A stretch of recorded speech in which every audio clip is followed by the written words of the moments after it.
Hello friends, एक बार फिर आप सभी का स्वागत है आपके अपने यूट्यूब चैनल ट्रेडिंग सॉल्यूशंस पे। अपनी बेमिसाल चार्ट की सीरीज़ को जारी रखते हुए हम लोग देखेंगे इस हफ्ते के बेमिसाल चार्ट। लेकिन उससे पहले आप लोगों से एक रिक्वेस्ट है कि आप प्लीज़ कमेंट सेक्शन में ज़रूर बताया करें कि आपको हमारी ये सीरीज़ कैसे लग रही है। इससे हमें काफ़ी ज़्यादा मोटिवेशन मिलता है। तो इस हफ्ते के बेमिसाल चार्ट देखने से पहले एक बार आइए क्विक रिव्यू लेते हैं पिछले हफ्ते के कुछ बेमिसाल चार्ट्स का, क्योंकि पीछे हमने देखा कि लास्ट वीक में मार्केट एक दिन के लिए थोड़ा सा डाउन हुई थी और उसमें मुझे कई सारी क्वेरीज आई थी चार्ट्स को लेके, चार्ट पैटर्न को लेके, ट्रेडिंग साइकोलॉजी को लेके। तो आइए एक बार हम लोग जल्दी से पिछले हफ्ते के कुछ बेमिसाल चार्ट्स को देखते हैं, उनका रिव्यू करते हैं और फिर चलेंगे इस हफ्ते के बेमिसाल चार्ट्स की ओर। तो अभी आप देख रहे हैं अपने स्क्रीन पे हैवेल्स का वीकली चार्ट, जो कि हम लोगों का पिछले हफ्ते का बेमिसाल चार्ट था। और इस कैंडल पे जहां अभी मेरा कर्सर है, यहां पे हम लोगों ने इस चार्ट की चर्चा की थी बेमिसाल चार्ट के तरीके से। और जो भी ड्राइंग्स आपको इस समय स्क्रीन पे दिखाई दे रही हैं, ये हम लोगों ने पिछले हफ्ते मार्क की थी। आपने अगर पुराना वीडियो नहीं देखा है तो आप एक बार उसको जाके देखेंगे तो आपको इन ड्राइंग्स के पीछे का लॉजिक समझ में आएगा।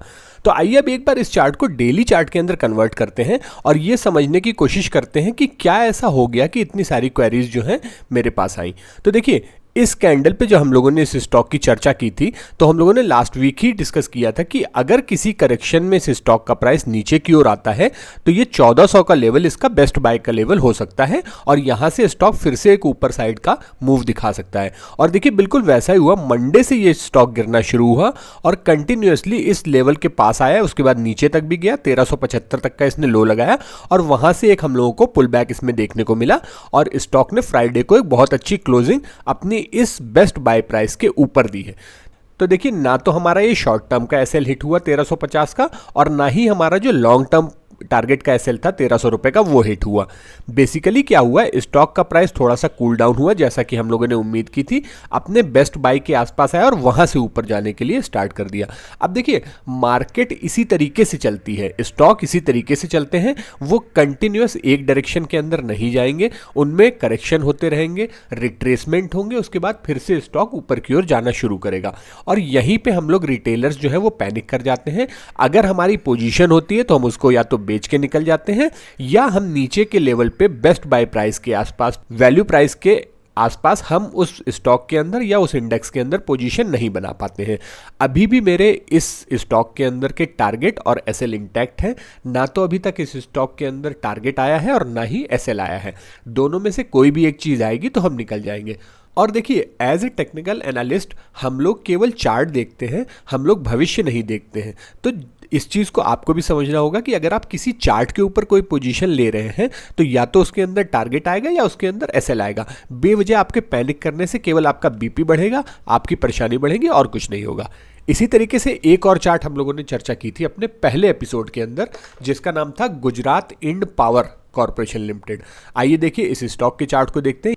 हमने अपने इस चैनल पे जो पहला वीडियो बनाया था बेमिसाल चार्ट सीरीज के अंदर, उसके अंदर हम लोगों ने इस स्टॉक की चर्चा की थी। और इस कैंडल पे ये देखिए, जहां पे अभी मेरा कर्सर है, ये 105-106 रुपए के आसपास हम लोगों ने इस स्टॉक की चर्चा की थी।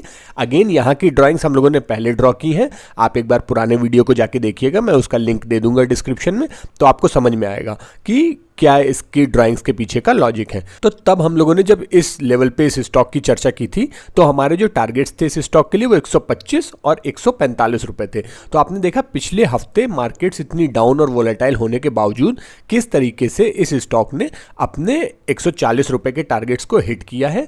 अब अगर ये स्टॉक इस लेवल के ऊपर सस्टेन करता है, अभी देखिए क्लोजिंग इसके ऊपर नहीं आई है, अगर इसके ऊपर ये क्लोज करता है तो हम लोग इसको फर्दर टारगेट्स के लिए एक बार और रिव्यू करेंगे। और इसी तरीके से एक चार्ट को और देख लेते हैं, बस फिर उसके बाद हम लोग आगे चलेंगे इस हफ्ते के बेमिसाल चार्ट्स के लिए। तो ये है ग्रासिम। इस स्टॉक को हम लोगों ने जब अपना चैनल स्टार्ट किया था तो सबसे पहला वीडियो हम लोगों ने इसी स्टॉक के बारे में बताया था और आप उस वीडियो को जाके देखिएगा। तब मैंने इस स्टॉक की क्वार्टरली कैंडल्स की चर्चा की थी। अगर आप इस वीडियो को देखेंगे तो इससे आपको काफ़ी कुछ सीखने को मिलेगा। यहाँ पे इस लेवल के आसपास हम लोगों ने इस स्टॉक की क्वार्टरली कैंडल की, ये देखिए, ये जो अभी कर्सर के है, मैं एक बार आपको लाइन मार्क करके दिखा देता हूँ। यहाँ पे लेवल्स के आसपास हम लोगों ने करीब इस स्टॉक की चर्चा की थी और तब ये क्वार्टरली कैंडल बनना शुरू ही हुई थी। अब ये सितंबर के बाद ये क्वार्टरली कैंडल कंप्लीट होगी और हम देख रहे हैं कि कितना अच्छा ब्रेकआउट इस स्टॉक के अंदर देखने को मिल रहा है। एक बार इसको हम फिर से वीकली चार्ट के अंदर लेके आ जाते हैं और देखिए वीकली चार्ट के अंदर भी इस स्टॉक के अंदर काफ़ी अच्छा ब्रेकआउट देखने को मिल रहा है। ये देखिए काफ़ी टाइम के बाद ग्रासिम जो है वो यहाँ से निकल के ऊपर जाने की कोशिश कर रहा है। इसके जो टारगेट्स और इसका जो एसएल है वो ऑलरेडी हम लोगों ने अपने उस वीडियो के अंदर चर्चा की है। एक शॉर्ट्स भी बनाया था मैंने इस स्टॉक के ऊपर। तो मेरे अब इस स्टॉक के लिए जो टारगेट है वो 2000 के, जहां भी ऑलमोस्ट पहुंच ही गया है, उसके बाद 2200 और फिर 2400 रुपए के हैं जहां तक ये स्टॉक जा सकता है। जो पहला वीडियो था हम लोगों का उसमें वॉइस क्वालिटी काफ़ी ख़राब है, तो उसके लिए मैं आपसे माफ़ी चाहूँगा क्योंकि वो हम लोगों का सबसे पहला वीडियो था। तो ये थे हमारे कुछ पुराने बेमिसाल चार्ट्स के या कुछ पुराने चार्ट्स के रिव्यू। अब देखिए यहाँ पे एक चीज़ आपको समझने वाली है कि ट्रेडिंग के अंदर टेक्निकल एनालिसिस, फंडामेंटल एनालिसिस के अलावा एक बहुत ज़रूरी चीज़ होती है जो होती है ट्रेडिंग साइकोलॉजी या मनी मैनेजमेंट। तो ये सारी चीज़ें आपको सीखनी पड़ेंगी। अगर आप में से कोई लोग इन वीडियोज़ को देखने में इंटरेस्टेड होगा और आप कमेंट करके बताएंगे तो हम लोग इसके बारे में भी वीडियो बनाना शुरू करेंगे। चलिए अब आइए जल्दी से चलते हैं चार्ट्स पे और देखते हैं इस हफ्ते के बेमिसाल चार्ट्स कौन से हैं। हमारा इस हफ्ते का पहला बेमिसाल चार्ट है डीवीज लैब, जो कि फार्मा सेक्टर में काम करने वाली एक दिग्गज कंपनी है और हमेशा की तरह हम लोग देख रहे हैं इस स्टॉक का वीकली चार्ट। अब देखिए जैसा कि आप थंबनेल देख के समझ गए होंगे कि इस हफ्ते के हमारे तीनों स्टॉक्स जो हैं वो लार्ज कैप स्टॉक हैं और तीनों ही स्टॉक्स के जो फंडामेंटल्स हैं वो काफ़ी ज़्यादा स्टेबल हैं, साउंड हैं। तो इस बार हम लोग फंडामेंटल्स की चर्चा बहुत ज़्यादा नहीं करेंगे क्योंकि टेक्निकल्स में मुझे इस बार आपको समझाने के लिए बहुत सारी चीज़ें कन्वे करनी है। तो आइए हम लोग इस बार टेक्निकल्स पे ज़्यादा फोकस करते हैं। फंडामेंटल्स के लिए आपको मैंने लास्ट टाइम बताया था कि किस तरीके से आप स्क्रीनर की वेबसाइट को यूज़ कर सकते हैं। तो काइंडली एक बार आप लोग अपने होमवर्क की तरीके से फंडामेंटल्स को जाके स्टडी करिएगा और बताइएगा कमेंट्स में कि आपको इसके फंडामेंटल्स इन स्टॉक्स के कैसे लग रहे हैं। तो चलिए अब देखते हैं इसके टेक्निकल। वीकली चार्ट में आपको देखते ही सबसे पहले एक चीज़ क्लियर समझ में आएगी। एक बार मैं इसको लाइन चार्ट में कन्वर्ट कर देता हूं तो आपको ज़्यादा बेहतर तरीके से समझ में आएगी कि ये स्टॉक जो है वो कंटिन्यूसली यहाँ से अक्टूबर 2021 से एक लोअर लो लोअर हाई की श्रृंखला में चल रहा था, मतलब एक डाउन ट्रेंड के अंदर चल रहा था। ये देखिए कंटिन्यू आपको लोअर लो लोअर हाई दिख रहे थे, ये अभी मैंने आपके स्क्रीन पे मार्क किए हैं। पहले ये हाई बनाया, उसके बाद ये लो, फिर हाई जो था अगला हाई वो पहले हाई से नीचे हो गया। इस तरीके से एक श्रृंखला चल रही थी। अब अभी हमने इस हफ्ते क्या देखा है कि इस स्टॉक ने इस लोअर लो लोअर हाई की श्रृंखला को ब्रेक किया है। मतलब कि इस बार का जो हाई बन रहा है वो पिछले हाई के ऊपर है, मतलब ये हमारा जो डाउन ट्रेंड था ये निकल गया है, ये टूट गया है यहाँ पे। तो ये पहला साइन है रिवर्सल का कि ये स्टॉक जो है वो एक अपवर्ड ट्रेंड के अंदर जा सकता है या इसके अंदर ट्रेंड रिवर्सल हो सकता है। एक साइन तो ये है। अब इसके बाद एक बार हम लोग फिर से आते हैं कैंडलस्टिक चार्ट के अंदर और चार्ट को कन्वर्ट करते हैं मंथली चार्ट के अंदर। तो देखिए यहाँ पे एक और अच्छी चीज़ आपको देखने को मिलेगी जो मैं अभी आपको मार्क करके दिखाता हूँ कि मंथली चार्ट के अंदर ये देखिए यहाँ पे ये एक फॉर्मेशन बनी थी जिसको कहते हैं मॉर्निंग स्टार फॉर्मेशन। सबसे पहले आपने क्या देखा कि मंथली बेसिस पे ये स्टॉक कंटिन्यू एक डाउन ट्रेंड के अंदर चलता हुआ आ रहा था। यहाँ पे सबसे लास्ट में आपको देखने को मिली एक डोजी कैंडल। अब डोजी कैंडल क्या होती है? बेसिकली डोजी होती है एक अनडिसिसिव कैंडल जिसके बारे में पता नहीं होता है कि अब आगे का मूव क्या होगा। बट डोजी की सिग्निफिकेंस या डोजी की वैल्यू तब बढ़ जाती है जब वो किसी डाउन ट्रेंड के बाद आती है या किसी सब्सटेंशियल अप ट्रेंड के बाद आती है। तो यहाँ आपको डाउन ट्रेंड के बाद एक डोजी देखने को मिली और इन तीन कैंडल स्टिक्स के चार्ट पैटर्न को जो यहाँ पे बना है, पहली रेड कैंडल फिर डोजी फिर ये ग्रीन कैंडल, इसको कहा जाता है मॉर्निंग स्टार फॉर्मेशन। और मॉर्निंग स्टार के बाद ऐसा माना जाता है कि स्टॉक का ट्रेंड रिवर्स हो गया है, स्टॉक ऊपर की ओर जाएगा। ठीक, और यहाँ पे मंथली चार्ट में अगर हम इसको लाइन चार्ट के अंदर कन्वर्ट करें तो ये जो फॉर्मेशन आपको दिखाई दे रही है इसको बोलते हैं वी रिवर्सल पैटर्न। ये जो फॉर्मेशन आपको दिख रही है ये वी रिवर्सल पैटर्न भी कहलाता है। तो इस एक सिंगल स्टॉक के अंदर इतने सारे पैटर्न आपको देखने को मिल रहे हैं कि इसमें आपकी लर्निंग के लिए बहुत कुछ है। चलिए एक बार पहले सारी ड्राइंग्स को क्लियर करते हैं और फिर से चार्ट को वापस अपने स्वरूप में वीकली कैंडलस्टिक के अंदर लेके आते हैं और देखते हैं कि चार्ट के अंदर क्या खास है। तो ये देखिए ये हम लोगों ने मार्क किया इसका ब्रेकआउट जहां से स्टॉक का प्राइस ऊपर की ओर निकला। अब एक चीज़ आपको और यहाँ पे देखने को मिलेगी, एक बार फिर से इसको हम लोग लाइन चार्ट में कन्वर्ट करते हैं कि इसके अंदर आपको एक हेड एंड शोल्डर्स जैसी फॉर्मेशन भी देखने को मिलेगी। ये देखिए लेफ्ट शोल्डर, ये रहा इसका हेड और ये रहा इसका राइट शोल्डर। तो अब आपने देखा कि इस एक सिंगल चार्ट के अंदर कितने सारे मल्टीपल पैटर्न अलग अलग टाइम फ्रेम पे आपको देखने को मिल रहे हैं। तो आज हम लोग कोशिश करेंगे हॉलिस्टिक अप्रोच से पूरी तरीके से हम लोग एक बार कैंडल स्टिक्स को पढ़ने की या टेक्निकल्स को पढ़ने की कोशिश करें बेसिकली। तो इस चार्ट के अंदर आपने देखा बहुत सारे आपको फॉर्मेशन देखने को मिल रही है। जैसे जैसे आप टाइम फ्रेम चेंज करेंगे इसमें कई तरीके से ब्रेकआउट आपको देखने को मिल रहा है। तो अब आप इतने समय से बेमिसाल चार्ट देख रहे हैं तो अब आप समझ गए होंगे कि इस स्टॉक का जो नियर टर्म टारगेट हो सकता है, जहां तक सबसे पहले ये स्टॉक जाने की कोशिश कर सकता है, वो है ये लेवल करीब 4,000 रुपए का लेवल। और उसके बाद इस स्टॉक के अंदर हमें ये लेवल भी देखने को मिल सकता है 4,500 रुपये का लेवल। और फाइनली जो है यहाँ पे हम लोगों को ये स्टॉक 4,700 और लास्ट में इसके लाइफ टाइम हाई मतलब कि 5300-5400 रुपये तक जाते हुए भी दिख सकता है। इस समय जो स्टॉक का प्राइस चल रहा है वो है करीब 3,800 रुपये के आसपास। जैसा कि आप जानते हैं कि बेस्ट बाय हमेशा ब्रेकआउट लेवल के आसपास होता है, मतलब करीब 3750 के आसपास आप इसमें बेस्ट बाय की तरीके से एंट्री ले सकते हैं। अगर आपको एसएल लगाना है, बेहतर एसएल लगाना है लॉन्ग टर्म के लिए, तो वो हो सकता है ये लेवल करीब 3600 रुपये का लेवल। और अगर आप शॉर्ट टर्म की पोजीशन लेना चाहते हैं तो शॉर्ट टर्म के लिए आप ये 3700 रुपये का भी एक एसएल मार्क करके रख सकते हैं। ठीक है, और जो ऊपर के टारगेट्स दिए गए हैं उसके लिए आप इस स्टॉक के अंदर एक पोजीशन बना सकते हैं, लेकिन ध्यान रखिएगा कि ये बाइंग सेलिंग की रिकमेंडेशन नहीं है। यहाँ हम लोग केवल एजुकेशनल पर्पस से किसी भी चार्ट के पैटर्न को शेयर करते हैं कि आप उसको देख के सीख सकें कि उस चार्ट के अंदर कौन कौन से पैटर्न्स बन रहे हैं। इस हफ्ते का हमारा दूसरा बेमिसाल चार्ट है HDFC ग्रुप की asset management company HDFC AMC। और इसके वीकली चार्ट को देखते ही आपकी समझ में आ गया होगा कि ये बेमिसाल चार्ट क्यों बनाया गया है। ये देखिए क्लियर कट इस स्टॉक ने एक हॉरिजेंटल ट्रेंड लाइन का ब्रेकआउट दिया है, लेकिन केवल इतना रीज़न नहीं है इसको बेमिसाल चार्ट बनाने का। जैसा कि हम लोगों ने शुरू में चर्चा की थी, आज हम लोग टेक्निकल्स को इन डेप्थ एनालिसिस करेंगे। तो एक बार फिर से हम लोग इसके चार्ट को कन्वर्ट करते हैं मंथली चार्ट के अंदर और समझने की कोशिश करते हैं कि इसमें ऐसी क्या खास चीज़ें हैं जो इसको बेमिसाल चार्ट बनाती हैं। एक बार फिर से इसको लाइन चार्ट में ले आइए तो यहाँ पे भी आपको वही पुराना पैटर्न डिवीज लैब वाला देखने को मिलेगा कि स्टॉक के अंदर लोअर लो लोअर हाई की श्रृंखला ये देखिए चल रही थी। ये आप मंथली चार्ट देख रहे हैं तो आप समझ सकते हैं कितने लंबे टाइम से ये स्टॉक जो है करीब 2019 से ये स्टॉक लोअर लो लोअर हाई की श्रृंखला के अंदर बना हुआ था। अभी रिसेंटली हमने देखा कि इसने अपने रिसेंट हाइज को, जो स्विंग हाई थे, उनको ब्रेक किया और स्टॉक ऊपर की ओर निकला। तो एक तो ये रीज़न हो गया। उसके अलावा और क्या रीज़न है, एक बार फिर से हम लोग इसको कैंडल स्टिक में कन्वर्ट करते हैं और सारी ड्राइंग्स को यहाँ से रिमूव कर देते हैं। उसके बाद देखते हैं कि और क्या हुआ है यहाँ पे। अब देखिए आपको एक चीज़ और देखने को मिलेगी कि एक सब्सटेंशियल डाउनफॉल के बाद इस स्टॉक के अंदर एक W pattern, reversal pattern, double bottom pattern का भी फॉर्मेशन हुआ और उसका भी ब्रेकआउट 2 महीने पहले ये स्टॉक दे चुका है। तो एक तरीके से हम ये समझ सकते हैं कि यहाँ पे एक बॉटम फॉर्मेशन या बेस फॉर्मेशन की कार्रवाई कंप्लीट होती हुई दिख रही थी इस स्टॉक के अंदर। फिर से एक बार सारी ड्राइंग्स को रिमूव करते हैं और स्टॉक के चार्ट को लेके आते हैं वीकली चार्ट के अंदर, मार्क करते हैं अपना ब्रेकआउट का लेवल। अब देखिए एक और बेहतरीन चीज़ आपको यहाँ पे देखने को मिलेगी। ये 2 पैटर्न तो मैंने आपको दिखाए थे मंथली चार्ट के अंदर कि कैसे अपना ट्रेंड चेंज करने की कोशिश कर रहा है ये स्टॉक और कैसे इसने डबल बॉटम का ब्रेकआउट दिया है। अब एक और पैटर्न होता है जिसको हम लोग कहते हैं bullish pole and flag pattern. तो वो पैटर्न कैसे आपको देखने को मिलेगा वो मैं आपको मार्क करके दिखाता हूँ। इस स्टॉक ने देखिए इस हफ्ते bullish pole and flag pattern का भी ब्रेकआउट दिया है।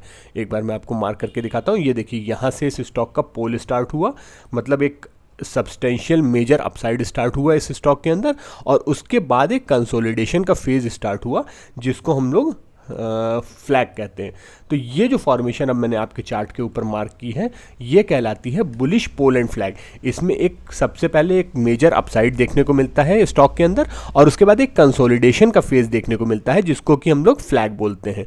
ठीक है, और जब इसका ब्रेकआउट होता है तो ये माना जाता है कि जितनी इस पोल की लेंथ थी उतना ही ज़्यादा, उतना ही बड़ा ब्रेकआउट के बाद भी हमें मूव देखने को मिलेगा। तो इस पोल की लेंथ के बराबर का मूव अगर हम कैलकुलेट करें तो फाइनल टारगेट करीब 3250 के आसपास के आते हैं। हम लोगों ने सिंपली इस पोल को यहाँ से उठा के आगे की ओर मार्क कर दिया है।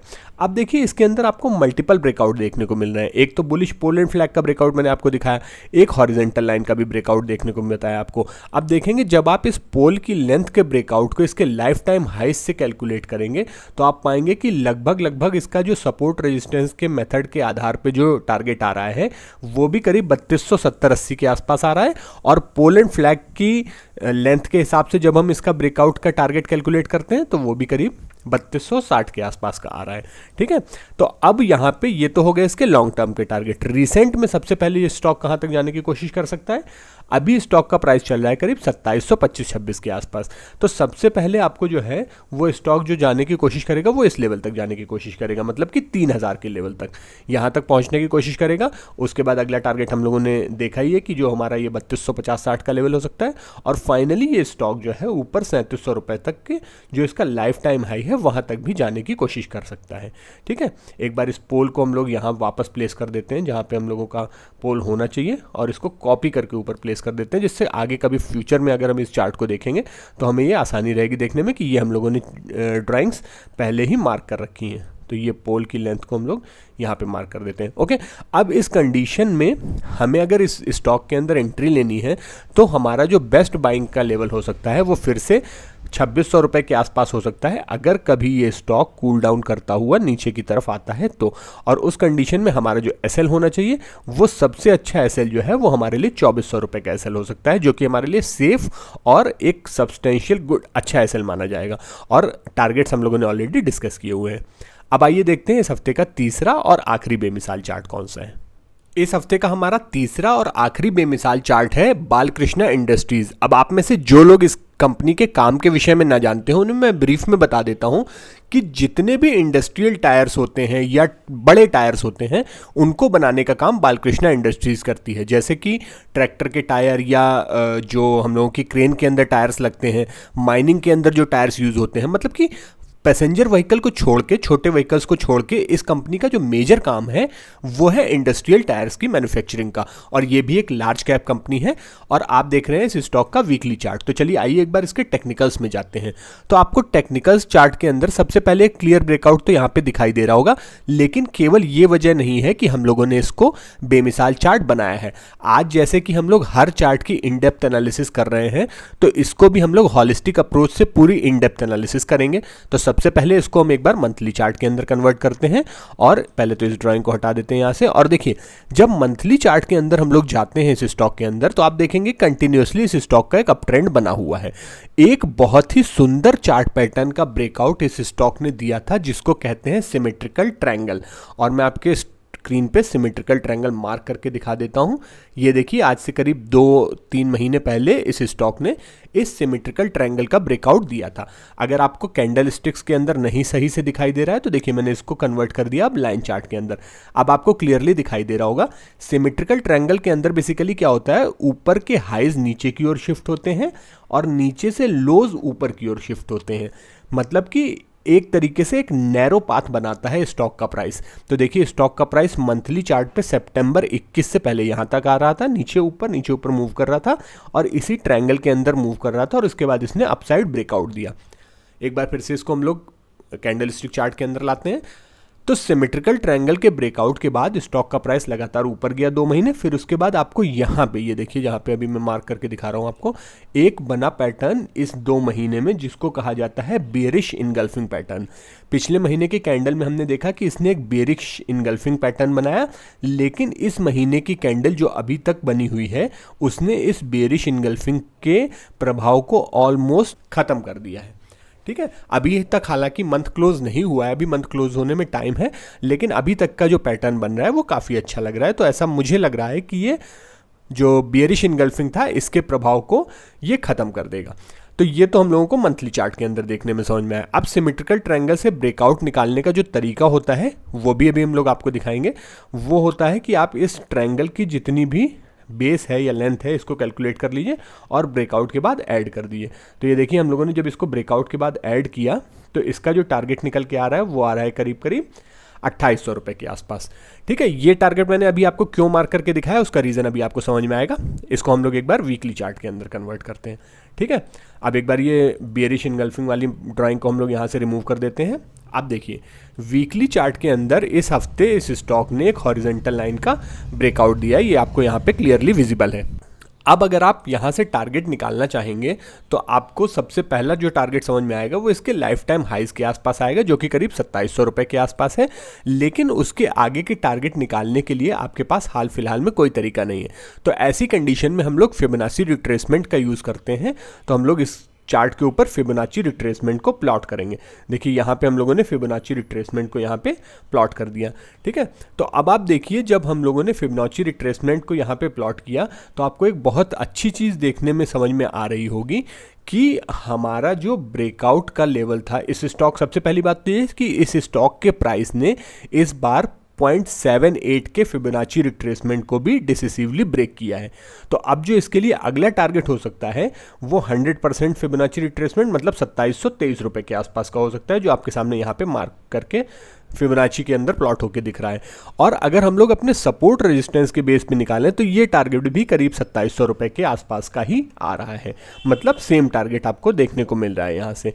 और इसके बाद 2700 के बाद ये स्टॉक जो है वो सीधे 3300 रुपये तक जाने की कोशिश कर सकता है। तो ये हो गया इस स्टॉक के ऊपर साइड के टारगेट्स। अब एक बार हम लोग इस स्टॉक के स्टॉप लॉस की भी चर्चा कर लेते हैं।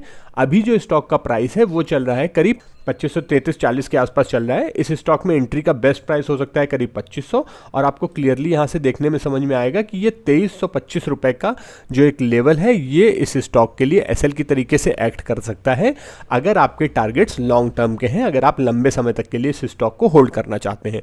और 2700, उसके बाद 3300 और उसके पहले बीच में आपको ये 2880 के आसपास का भी एक लेवल देखने को मिल सकता है इस स्टॉक के अंदर। तो ध्यान रखें, आज जो भी चार्ट हम लोगों ने चर्चा की या इस सीरीज़ के अंदर, इस एपिसोड में या इस चैनल के अंदर हम लोग जिन भी स्टॉक्स की या जिन भी चार्ट्स की चर्चा करते हैं वो केवल और केवल लर्निंग पर्पस के लिए है। बाइंग सेलिंग करने के लिए, किसी भी तरीके की पोजीशन लेने के लिए आप ज़रूर से अपने फाइनेंशियल एडवाइज़र से कंसल्ट करें। और आज के वीडियो में हम लोगों ने आपको जितने पैटर्न बताए वो आपको कैसे लगे, कि आपको उनके बारे में पहले से जानकारी थी या नहीं थी। अगर आपको ये सारे प्रयास हमारे अच्छे लग रहे हैं तो प्लीज़ वीडियो को लाइक और शेयर कीजिए, जिससे हमें भी इस तरीके का मोटिवेशन मिले कि आपको हमारे द्वारा दी गई लर्निंग अच्छी लगती है। सो फ्रेंड्स, ये थे हमारे इस हफ्ते के तीनों बेमिसाल चार्ट, जो कि तीनों ही के तीनों लार्ज कैप स्टॉक थे। इसके अलावा आप आईटी सेक्टर पे भी नज़र रख सकते हैं, उसमें मुझे टीसीएस का स्टॉक भी बहुत अच्छा लग रहा है, उसके अंदर भी ब्रेकआउट देखने को मिल रहा है। आईटी के बारे में हम लोग काफ़ी दिनों से चर्चा कर भी रहे हैं। हम लोगों ने एक शॉर्ट्स के माध्यम से आपको इंफीबीम के बारे में भी बताया था कि उसके अंदर भी अच्छा पैटर्न देखने को मिल रहा है। वहाँ से वो स्टॉक करीब 10% के आसपास का अप मूव दिखा चुका है। तो उम्मीद है कि आपको हमारे प्रयास पसंद आ रहे होंगे। अगर आपको हमारे वीडियोस, हमारे द्वारा दी गई लर्निंग अच्छी लगती है तो ज़रूर से हमारे चैनल को सब्सक्राइब कीजिए और बाकी लोगों तक भी इस इन्फॉर्मेशन को पहुंचाइए कि हम अपने चैनल के माध्यम से आप लोगों के पास तक एजुकेशन देने का प्रयास करते हैं। So thank you for watching till and, keep learning, keep earning.